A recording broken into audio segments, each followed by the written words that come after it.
Hey everybody, it's Dante at SMG War Relics, and thanks for tuning in today. We have a special guest.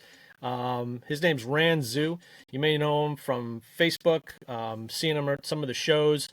He's pretty active in the hobby, and he's been one of my table helpers. And we wanted to bring Ran on today to talk about a whole bunch of things. But let me turn it over to Ran. Ran, tell us a little bit about yourself. Yeah, well, thanks, Dante. Happy to be here. To my understanding, this is your first run with this new tool, so happy to be your guinea pig here. And hello, everybody. My name is Ran Xu. Been a collector of something. I feel like for my entire life. And we'll get into that. I'm a collector of many different topics and items. Some of them are related, some of them are not related. And Dante and I, we ran into each other through the military circle, obviously. So currently living in Bloomington, Minnesota, but I was born and raised in Beijing, China, moved to the Chicago area. That's where I grew up. And then I came to Minnesota when I started college, and I just kind of never went back. So, yeah. Never went back. Well, that kind of brings us to the main topic and focus of this podcast is really um, minorities in the hobby, and why we don't see a lot of them, and what can we do to kind of expand on the minority base and in turn grow the hobby together. So, how we'll start with your story a little bit, Rand. How did you get started in the military collecting Yeah, venture? so again, I grew up, in Beijing, and some of my family members they were in the military, obviously on the other side of the world. So always grew up with uniforms, gears, and stuff, just kind of laying around, patches and stuff. And my uncle was really the one that got me into this kind of stuff. So he was never in the military, but he grew up with those kind of things, and he just liked to play with them. What little boy doesn't like to put a pot on their head and say, "Call that helmet." So So this is your perspective back in China when you were a little boy. this was when my uncle was growing up. So Okay. he got into this kind of things, and when I think I was like 5 or 6 years old. I was pretty young.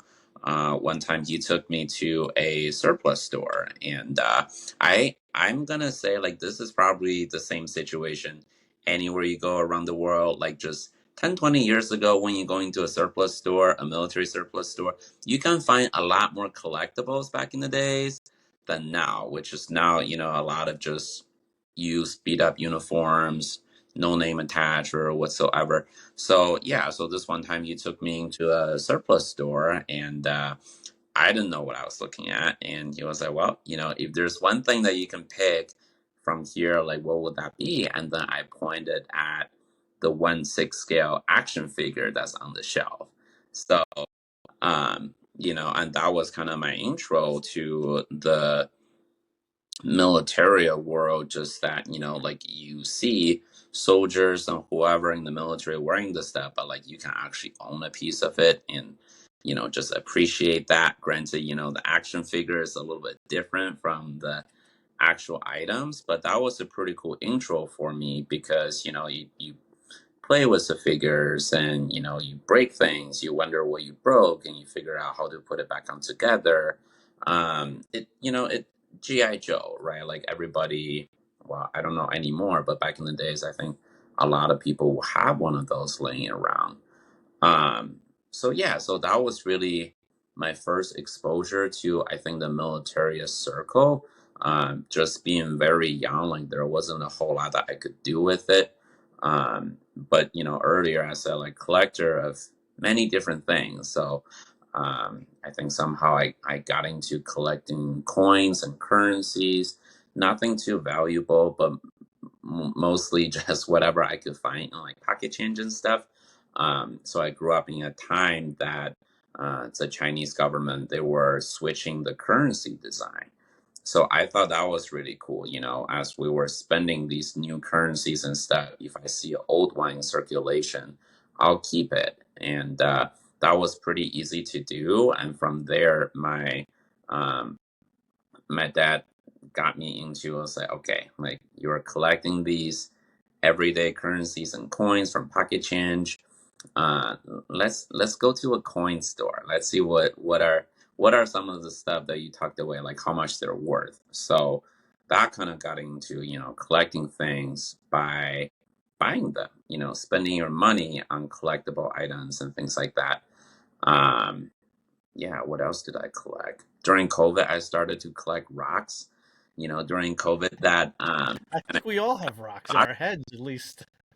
Yeah, so during COVID, you couldn't really go anywhere. So, great state of Minnesota, we're right on the shore of Lake Superior, so we got into collecting Lake Superior agates.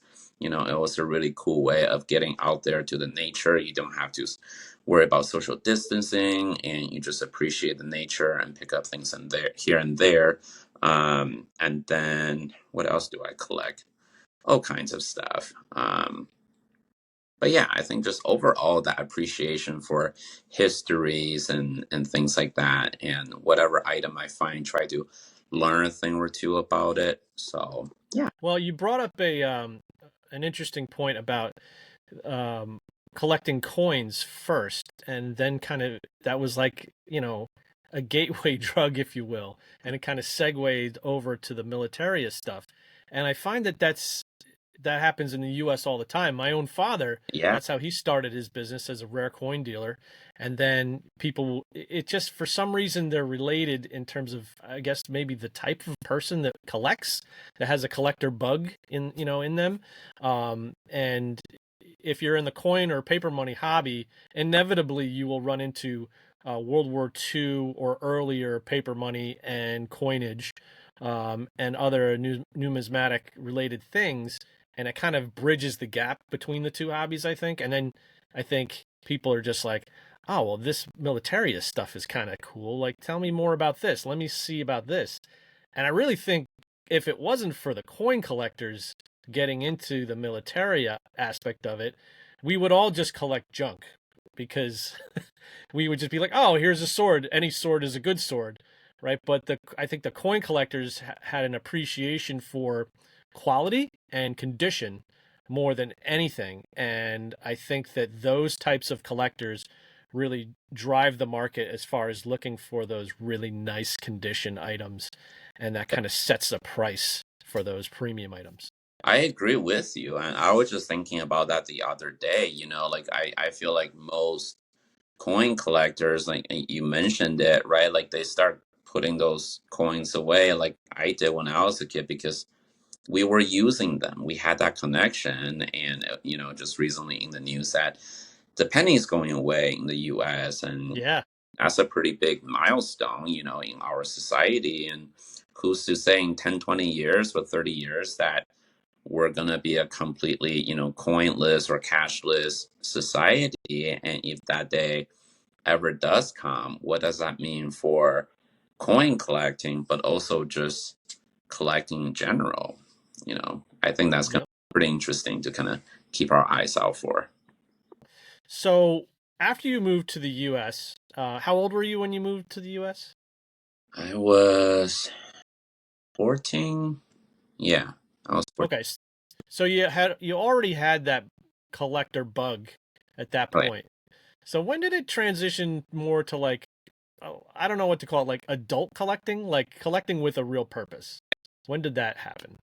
It's really hard to say when did that happen, because I don't think there was ever any pause since I was Okay, growing up until I came here. I think, and coin collecting never went away for me, because when I came to the US back in 2009, like coins and cash was still very much in circulations. And one thing that was really interesting to me was that if you search hard enough, you can find silver coins in circulation, all that pre 1964 stuff. So that was like, oh, wow, like if I can find something face value 25 cents, but is but it's $3. Yeah, dollar on $3 in eBay. silver. Yeah, yeah, right. Yeah. So, that's always cool. So I don't think it ever went away. I think it gradually, as I was growing up, start working during high school and got better paying part-time job during college, I think I just start buying more of the things and also just acquiring higher quality of things, if that makes sense. So just kind of building up from there. So, can you remember your first show? Not talking about the big ones, just your first trade show, military or trade show. For sure, yeah. So back in the days, I feel like the Chicagoland area, there's so many good shows. They were small, but they were all really good shows. I remember, I think it was called the Ramada Ing show. I think they were all 1 day shows, if I remember correctly, but 1 day show, but they'll have them like throughout the year. And there was one, I think it was like a 30, 40 minutes away, and I somehow convinced my parents to drive me there. And yeah, once we got there, I remember we didn't have a whole lot of time. So they literally waited for me in the car while I run in there just to kind of take a quick look. And the hall was not that big. Like it was filled with dealers and tables and everything, mannequins and flags, what have you. But it wasn't that big of a hall. But I think that just made it so much more interesting for me because it's like, okay, like I have, I don't know, 20, 30 minutes while my parents wait in the car for me. I can do this. I can walk around and have some conversation with people. So, yeah, and those were some really good times. I think it was, yeah, it was just really cool, picking up things. I think some of the first things that I picked up at those shows, one was I really wanted a bayonet. So I got a, Every boy wants a bayonet. oh, of course. Yeah, and so I got the bayonet, and I think I sold it pretty much right away once I figured out how those Facebook group worked. Because it was a great opportunity for me to learn a little bit about what I was buying. But before I made that purchase, I just wanted one. I had no idea. So it was like a mismatch K98. The little part on the handle, like the spine piece that was missing. Missing. There was no bluing whatsoever on the plate. So, but at the time, I was like, "Oh, this is cool." Like I would see this in movies and whatever. Like now, here's my chance to get one. Um, and the guy definitely like made a lot of money off of me. Of This was course, yeah. back in 2012, 2013 ish. For a piece like that, I think he was asking for like 120 and then I paid $90 for it. Wasn't terrible, but for a high school kid, $90, that's a lot of money. Um so that was something that I definitely remember. And the other thing was a Eastern Front medal. It was a super minty Eastern Front medal with the long ribbon and maker mark on the brim, like the silver wash. It was fantastic. I think I got like 30 or $35 into that thing. I remember that just because it was a really special experience because uh, the dealer at the time, he was an older gentleman. He really made an effort to like talk to me. I was Sure, yeah. did not look like the majority of the people in the hall, but he gave me the time of the day, told me a little bit about the medal itself, about just collecting in general. I wanted to see a lot of the expensive stuff that was in his case, and he showed them to me. So I thought that was a very, I just felt that was a very special moment. Nice. You touched on, the fact that, you may not look like everybody else there in the hall. And one thing that I do kind of um almost subconsciously when I'm going to a show, I keep track of the amount of different people I see, I think, and I find it fascinating when I'm like, oh, I saw like two black guys today at the show. Yeah, I saw five Spanish guys. I saw two Asian guys. But the numbers are never very impressive in terms of the turnout. And, from your perspective, we want to talk more about that. How do we build why is it that way? I guess my first question is why aren't minorities more involved in the collecting hobby? yeah. Well, I feel like that. It's an onion that has a lot of different layers to it. And obviously, you and I talking, we can only speak from our own perspectives and experience. Like Dante and Rand over here are not going to solve the minority issue in the hobby. But uh, I think there's a few things that come to my mind. I will say, though, I feel like I never really thought about this topic until you brought it up to me.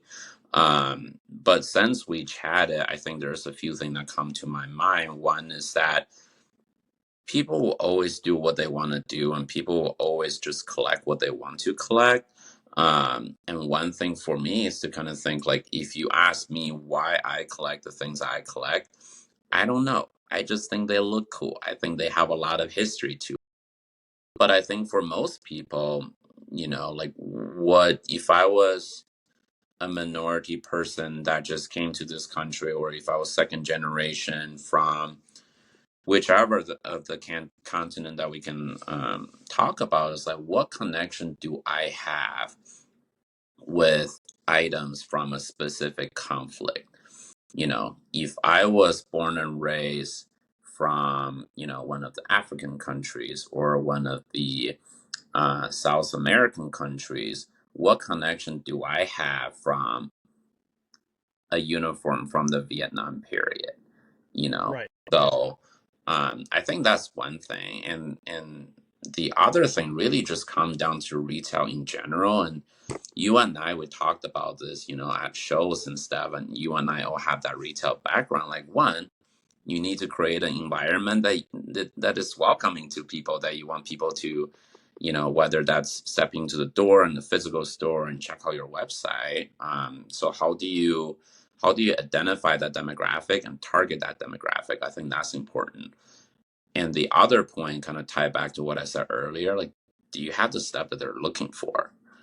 Right. So I think after the last Max and SOS, out of all the dealers out there, Dante, I feel like you're probably the best person to talk to in terms of just knowing that there is indeed a blade collector market in China, right? Like we have. Sure. Like we found out. So it's not that the people are not out there, but what are we doing to kind of capture their attention and get them to the door? So um yeah, I mean that's So there's a comfortability aspect to that, right? And also, I would say with that goes maybe a stigma that that maybe only certain types of people are welcome, or certain types of people are going to be looked down upon as like, hey, what are you doing? This show is only for 50-year-old white guys, and this is our thing. And because I kind of get those weird vibes from time to time, and I feel like there needs to be more people that are putting out that olive branch and engaging in conversation with people that wouldn't necessarily be their neighbor or yeah, in their normal circle of friends, if you will. for sure. And and the reality is that no matter what show, in what hobby that you go to, they will never say like, this hobby is only for X, Y, and Z type of people. Of course, they would never say that, but there is that feeling And that I don't belong, right? and I think that feeling, as to some degree, is even more important than what's said and done in the community. So yeah, I think that's really interesting, a really interesting way to think about it. I will say, just going to shows, and not only military show, but coin shows. And I did remember the other thing, that I collect Pokemon cards, completely. Oh, there you go. That's huge right now. Yeah, it's huge. But when you go to these different shows or different hobbies, right, you never see signs saying so and so is not welcome here. But you kind of get that feeling based on conversation that you overhear from other people talking.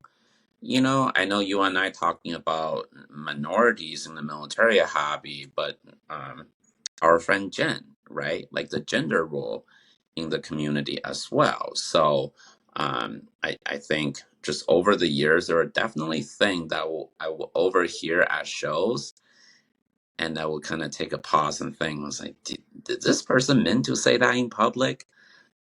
So, and you being the dealer running the tables, I imagine you probably overhear things like that more than even I do. um, Yeah, I mean, there's definitely a good old boy type of vibe that you get when you go into the shows. Like even from my standpoint, you know, I I pretty much had a great opportunity to get into the business and to step into going to the shows, and I should have felt very comfortable going to them right away, but I didn't, and I was very apprehensive and very nervous about going to the shows because I wasn't really that long-term collector like a lot of other people were.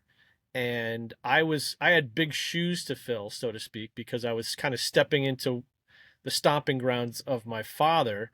And I knew a little bit about certain people and things to avoid, but generally speaking, I felt like I had a target on my back. And I can only imagine other people with either no experience or even a lot of experience, but from a minority standpoint, you feel alone. You feel like you're being kind of everyone's looking at you and they're thinking, that, oh, what's this guy doing here? He doesn't know what he's doing. So from a minority perspective, it's got to be even magnified even more. that's really interesting because for me, I feel like I never felt that way, of walking the show being a minority. But what I was more subconscious about growing up going to shows was that I was walking around as a young person. So this would have been, the early days that Facebook groups were very active when it comes to just collecting militarias and different forums and stuff. They were already very well known. So I will always think, okay, like I'm walking around the show, I clearly look very young, right? And when I go talk to people, like I'm a student, I don't have a whole lot of money to spend. I was always more worried about my own credibility of not knowing too much of what I'm trying to talk to the dealers about. So that was something that was always on my mind. I will say, as a shopper, as a buyer, a lot of time that played in my favor in terms of getting some really Sure. deals. Um, Yeah, right. you remember, Oh, let me help you out, kid. Let me give you a good deal on we, this. we, we naturally we like it when we can teach someone something, Of right? course. Yeah. So I kind of realized that, okay, like I think I need to learn more about this stuff, but then at the same time, while I'm doing it, I might as well scoop up some good deals while I'm at it. Yeah, yeah. Well, my buddy Galen David, he's an old time collector, and people have probably heard me talk about him before. He was my one of my biggest influencers in terms of kind of telling me you got to go to the shows because the learning curve with militaria is, I feel like on social media it is kind of finite. Like you can only really absorb so much by just looking at pictures and hearing other people talk. But when you're going to the shows and you're getting put on the spot, right? Because it's like, hey, let's talk about Eastern Front medals, and you're like, oh, I don't know shit about Eastern Front medals, but I guess we're going to talk about it. Like you're learning things that you maybe either didn't care about previously or didn't think you had enough knowledge to engage in a conversation in, and you're handling lots of different items. And if it wasn't for Galen being like, listen, dude, you got to go to the shows because your learning is going to just go up exponentially. Yep. I mean, fantastic advice, really. Just go to the shows. But what would you say was where did you earn your stripes? Was it a lot of the internet and Facebook to get you started, uh, or was it more the shows?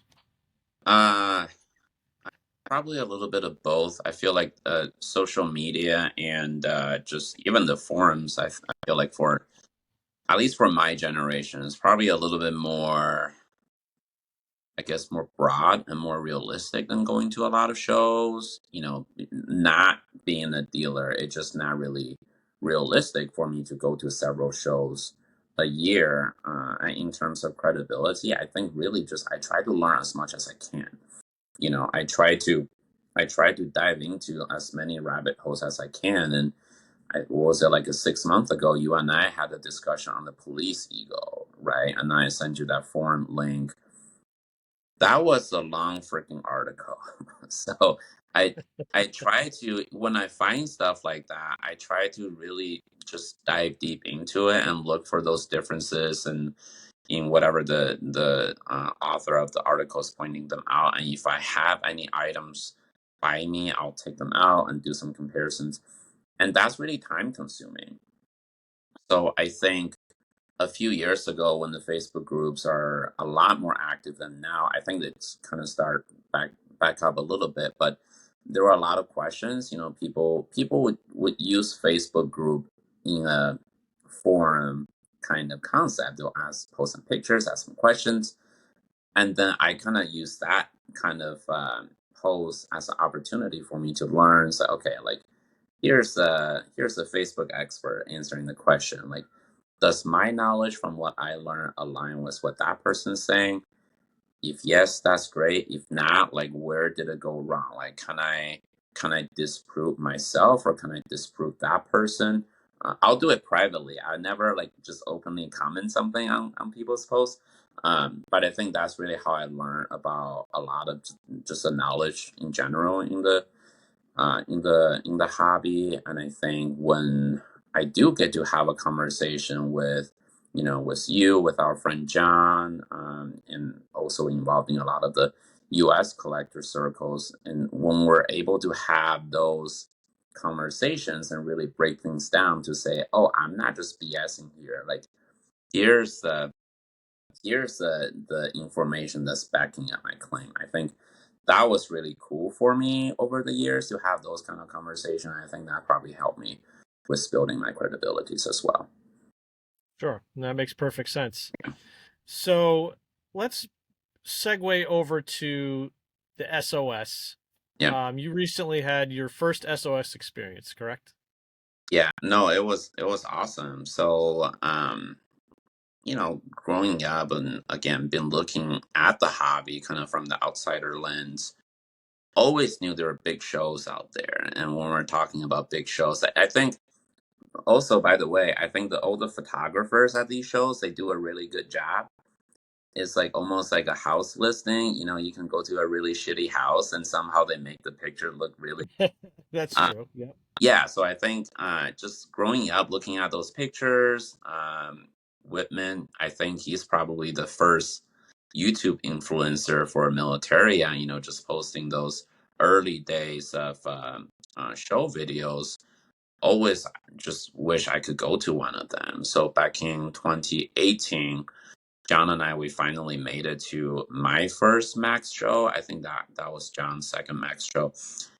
And it was an amazing experience. I think back then the space was a little bit bigger than York, PA as Yeah, well. Monroeville. Yeah, Monroeville was bigger. It definitely drew a bigger crowd overall. Yeah, so that was really cool. But afterward, I was okay, like I don't know how am I gonna make that happen again. So I thought it was gonna be like a once in a lifetime experience. So but I'm glad that you reached out over the years trying to get me to go behind the tables, and the first few times things just didn't work out. But the past Max and SOS, just being there, it was really phenomenal. I think, and you probably know me a little bit better now. Like I love doing retail work.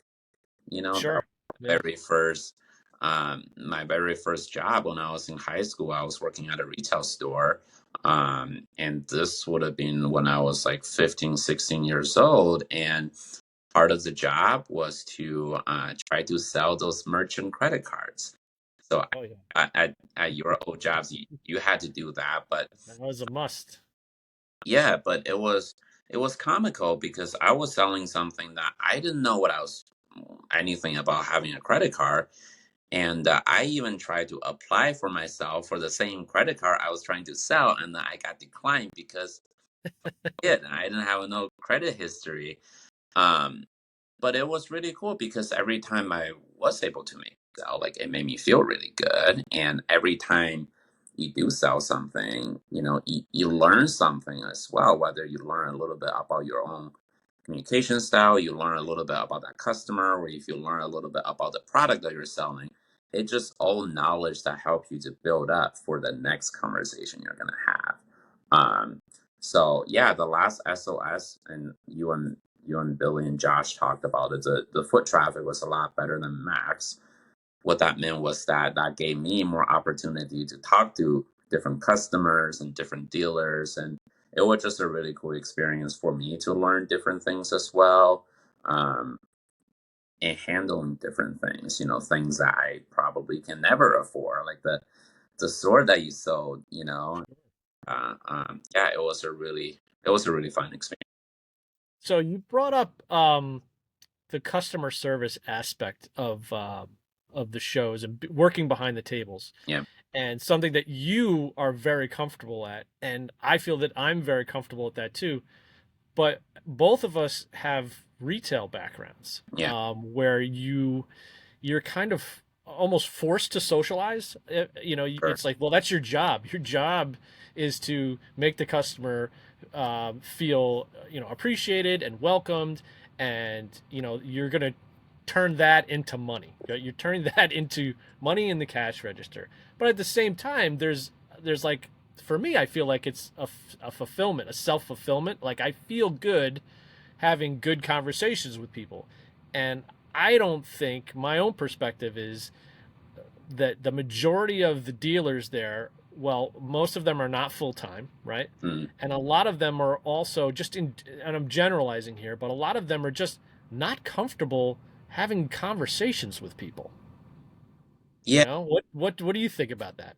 I mean, first off, after two shows now, you know that like at the end of the day, I'm always the first guy to go back to the hotel room. So just because I consider myself good at it doesn't mean, it's just 100% natural for me. Um, yeah, no, I think that's a really good point.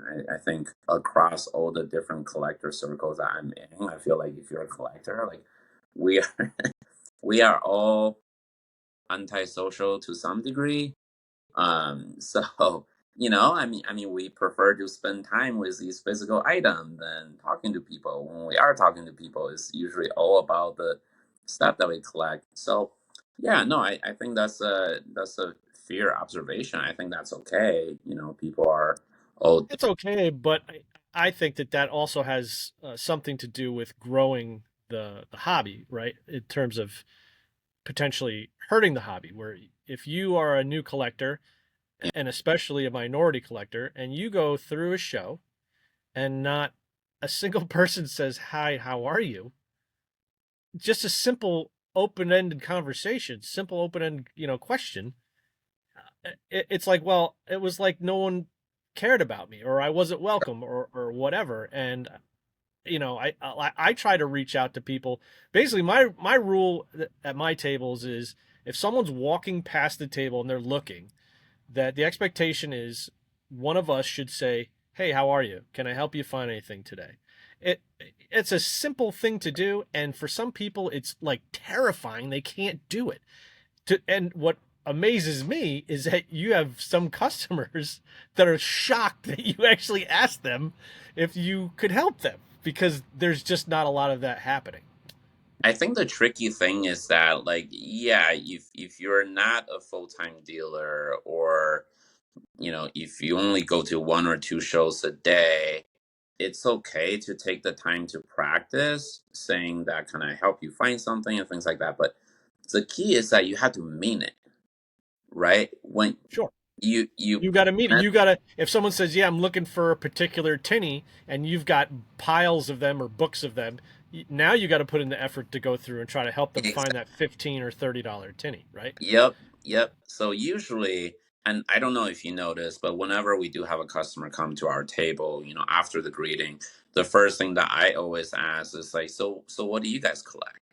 Right? And that question usually lead to answer that I think the majority of the people that come to your table, they know who you are. But you also have people who are just walking the show, and the conversation is gonna going some other rabbit hole that I have no idea how I even got into. But there are also other times that say, "Oh yeah, I'm a collector of something very specific, and that's like your opportunity to shine. If you have that knowledge from setup day or just from when you were walking the show, you're like, oh yeah, I remember seeing that bizarre flag that you mentioned at this guy's table, and you can create that lead for that person. They might not earn any money with you right away, but they're gonna remember, oh, like, the guy that's with six different tables with a nice display case, he's the one that sent me here.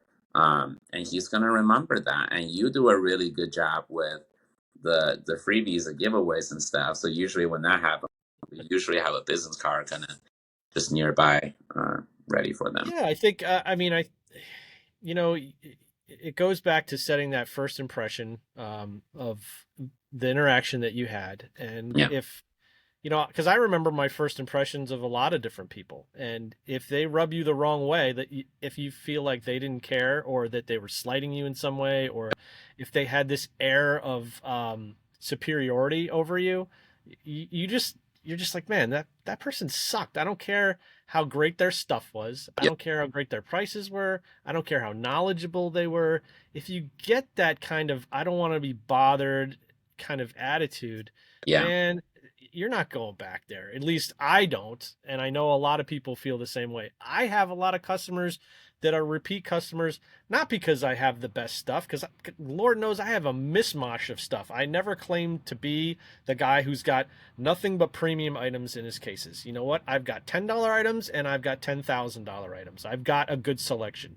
So I try to have something for everybody. Yeah. But I definitely don't have that. I try not to have that air of superiority when I'm talking to anybody, because actually 9 times out of 10, the person that's across the table probably knows more than me about at least something, because they're a niche collector. They collect maybe For just sure. bayonets, or they collect swords, or they collect postcards, or whatever. So there's always something that I'm going to learn if I open up that kind of that You're dialogue, you're saying tunic, right? Like that's a perfect example, right? I don't know if you kept track like how many people that talk to you actually spend money, but I feel like that shouldn't matter, right? Like that's one way to open up the dialogue, and next thing you know, when you spend 10, 20 minutes talking about that one jacket with the same guy, what happened? Like other people come over, and now like a small circle is there, and that's really your opportunity to say,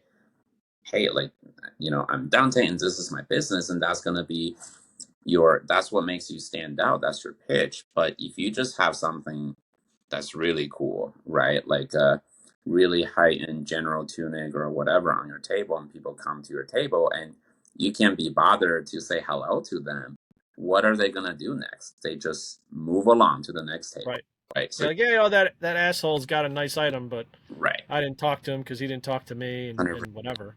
And listen, I'll be the first one to tell you. Sometimes I'm tired and I'm not in the best spirits at the show, or maybe something happened. I missed a sale I should have had, or whatever, and I'm just like, you know what? I didn't say hi to somebody, and I'm kind of down on my luck or whatever, or maybe I partied a little too hard the night before, but those things happen. But Yeah. the vast majority of the time, I think we're all trying to be engaging with the guests, and which is one of the reasons why I love having Rand behind my tables, because I know if I'm not on my game or whatever, Rand's on his game, and if we're busy, we got two people that can really engage, and of course we have other great table helpers as well. But as far as just I guess that likability, I don't think anyone beats you, Rand. I gotta tell you, like everybody loves you. They want to talk to Rand. What's Rand doing? I mean, you're like definitely a great personality to have Well, associated with the tables. I crack myself up just knowing how talkative I am during the day. And then at dinner, I'm just like dead silence You because just tune my tune down. ego Yeah, meter out for the day. So, but I appreciate that compliment. that's true. Now, when we go out to dinner after the show, Rand is kind of just he takes it down like halfway, right from where I he I, was at the show. It's I, definitely a noticeable tune down. I just want to enjoy that chicken fried rice that you are. Yeah, the Japanese restaurant with the chicken fried rice. It's good Yeah, stuff. Awesome, man. So where do we go from here, Rand? What are your collecting goals? What are you looking forward to in the hobby? yeah. there's too many things. And again, like I have so many different hobbies, which is another problem. But I just want to touch on just collecting in general. So I recently just got back a trip from Germany. Oh yeah, I sent you some photos as well, taking that SMG patch with me. Yeah, that was Um, awesome. yeah, no, so I was just in the Alps, away from civilization, just kind of doing some reflecting, and it came to me that the very nature of collecting as a hobby, like that's a luxury, right? Like if you think about it, and with all the uncertainties in the world, like I can just get up and say I don't want to be a collector anymore. A lot of people can just say that, but I think that's something that people don't always realize. So taking sports cards or Pokemon cards as an example, right? Like how many times that you will see someone go to Walmart or Target, they walk by the trading card section, which that's the section that I always go check out because that's what I collect. Um, but how many times people walk by and still wondering how the heck am I gonna pay for the grocery that's in my basket? I think just realizing that is very important. That collecting as a hobby is a luxury, and with that, I just want to be very mindful of what I want to collect and the things that I want to share with people, and things like that. But when it comes down to militaria, there's a few things that's on my list. I don't know if you're familiar with the Civilian Marksmanship Program or the CMP. Uh, No. yeah, so it's a government sanctioned nonprofit. Their job is to promote marksmanship among the population and also getting the surplus U.S. military firearms into the civilian hands to practice marksmanship. Oh, So I had no idea about this. yep. So I got an M1 Garand from them or M1 Garand from them last year. Got really lucky. Got a 1941 December 1941 dated M1 Garand, which history lesson here, like Pearl Harbor was happening. Sure. Yeah. 1941. So that was really cool. I put in another packet for some 1911 pistols that they're selling right now. So it is a lengthy process, and there's no guarantee that you're going to get what you're looking for. It is basically mail order for these weapons. So yeah, that's something that's on my list. I'm really excited. I think I'm supposed to hear back around August. I put in my paperwork back in March. I'm expected to hear in August, so it is a waiting game. But that's something that's on my bucket list right now, because if it wasn't through the CMP, I mean, you'd be spending a few $1,000s on something like that. Yeah, sure. Absolutely. Yeah. What about you, Dante? I know all the hobby that you have, paintballs and Gosh. Yeah, it's funny because I'm probably one of the few guys in the military hobby that's not really a full-time like dedicated collector. I was never really a collector of militaria. I kind of got thrown into this by default. I always appreciated militaria, so just because I didn't collect it didn't mean I didn't appreciate it. My passions, though, lied in other areas, and that took all of my time and certainly all of my money. So there was really no way, even though my dad was, neck deep in the business, there was no way I was like, Dad, you know what? It's time for me to buy my first SA dagger. Like it wasn't happening. I was concerned about car parts and paintball, and lacrosse was still big for me back in my early days. So these were all things that I was worried about, and military was not on there. So, okay, but as far as but I do now, since I now have the means, right? I have more time on my hands because I quit retail years ago to do the military full time because of how much I enjoyed it. And also, it was lucrative enough where I could pay the bills, right? right. Everyone says they're a dealer, but who's actually paying their bills doing this, right? A lot of guys say they're dealers and they just make a few grand extra and it's just like a side hustle for them. Yeah, So, yeah, my side hustle turned into a main source of income, which I feel very fortunate about. But I also pat myself on the back because I made it happen by networking and having a Yeah. good connection of peers, and guys like you, that are willing to help out, right? Yeah. So, now I can collect things. So now I put some nice daggers to the side when I get them, right? So I, I, got some nice daggers on the side. And but it's actually an investment too. So I feel like my wife can't get too upset with me for putting them away because it's like, well, when we retire, we can go ahead and cash out and we can get rid of all those daggers and you've got some extra income because Uncle Sam's not going to give you enough when you decide to cash out for in sure. your Social Security. Yeah, no, So I thought it was hilarious that that one day at SOS I went to get some burgers and stuff for Will and I came back and Will was like, "Rand, like you missed out." And I was like, "What happened?" And we sold the sword, and I was like, "The sword?" And I was like, "Well, Dante, how are you feeling?" And you said, "Well, I'm sad." It's like, so for viewers that don't know what he's talking about is one of the last items from my father's personal collection was a SS a silver lion's head SS dag or sword, with a artificial Damascus blade by EPAC, and just a phenomenal, beautiful mint condition. And when I say mint, like I mean it's coin greater mint. You know what I mean? It's like an MS-66, maybe 67, right? It was right there, and it was just a beautiful piece. But um, you know, one, swords for me are bulky and they take up space, and the other thing is because it was such a high end item.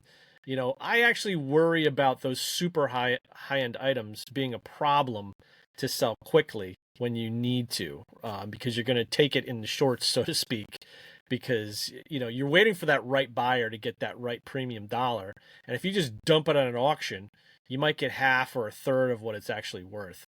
Um, and there's not that many people that are just carrying around that kind of money to spend, and understandably, Helmut Weitze was the one who bought it to resell. So, he put a nice premium on top of that sword. Um, but yeah, because it was more of a family heirloom, it was sad to see it go. The tag had my dad's handwriting on it and everything, and just you do kind of you're a little teary eyed when things like that go. But yeah. I knew that it was better for my family to get rid of a piece like that. But that was really interesting for me to witness that, even though I wasn't there. I think that really just helped me to understand like the human side of the dealer perspective. I think a lot of time that, even myself included, growing up as a collector, you think that if someone has a website, they've had it made for themselves. But then, after Max, that we went into your house and start putting some of the stuff away, and that sword experience is like, yeah, like this is hard work. Like this is Yeah, it is. People don't realize doing it for work. a living Yeah, is hard work. It is yeah, not for everybody. for sure. So kudos to you. Well, thanks, buddy. Appreciate that. All right, Rand, we're going on 50 minutes here. What else you want to touch on before we wrap it up, buddy? I don't know. I think, just always been a good time hanging out and at shows and stuff. I think if there's one thing that I can just a message to share with everyone, just encourage everyone to share kindness, among each other and in the collector circle. I think that's something that's much needed nowadays, among every hobby, every collector circle, and touched on the Pokemon card market a little bit. I don't know if you're aware how just how toxic that community is at the moment, just with all the price hikes and stuff. I'm glad that it's not the case, in our little circle here, but just kind of seeing that, yeah, just really want to promote some more kindness among each other and giving each other grace. I think the sooner that we can figure that out, the minority conversation, the gender conversation, like that should all be a lot Yeah. easier. Um, but yeah, everyone just have a better time together. Yeah, I mean that's fantastic advice. If we're more welcoming and we're less divided, go into a show and don't worry about being conservative and being a liberal and did you get your shot or didn't get your shot. Like, don't take that crap out of it. Go in there and have everybody should be like a guy or a girl that you'd have a drink with and talk about your passion. Okay, don't talk about all the other junk because it's all static, it's all fuzz, it's all getting in the way, right? We want to build bridges, we don't want to burn them. So, go out of your way to make a new friend maybe every time you go to a show. If you're a dealer, I put a lot of responsibility on dealers like myself to be a catalyst for that. Without the dealers really engaging, especially newer dealers, a lot of the old guys, they're kind of lost. You know what? If they're grumpy old guys, you're not going to change them. But especially the newer dealers, you've got an edge if you can be nice. I'm telling you, you can do well if you can go into a show and be a nice person. You'll Yeah, do fine. very well All put. right? Awesome, dude. Well, Rand, thanks for being part of the maiden voyage for my little podcast, new software and stuff, and relaunch on YouTube, right? And Patreon as well. So come find us on YouTube and Patreon. I'll put the links below. And if you're looking to find Rand, come by our tables, the SMG War Relics tables at the next Max or SOS. If he's not there, it'll be because of something super important that he had to do. Because I'm going to twist his arm to get him there if I can. All right. That's all I got, Rand. So thank you, everybody. And thank you, Rand. All right. Thank you. All right. Take care, everybody. We'll see you next time.